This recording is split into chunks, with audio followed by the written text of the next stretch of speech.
все можливе, щоб зупинити. ჩვენ ვაკეთებთ ყველაფერს, რათა დავასრულოთ ეს ომი. ნაბიჯები ყველასთვის გასაგებია. ჯერ ცეცხლის სრული და უპირობო შეწყვეტა, შემდეგ რეალური დიპლომატია.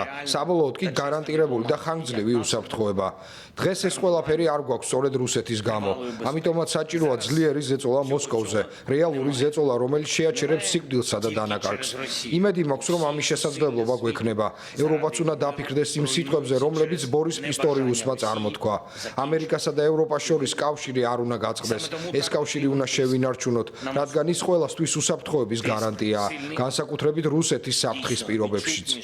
რაც შეეხება ბავშვების გაცვლას, ისინი არ არიან ტყვეები. რუსების შემოთავაზება, რომ დავაბრუნოთ სამხედროები და ისინი ბავშვებს გადმოგცემენ, მიუღებელია. ეს გაუგებარია.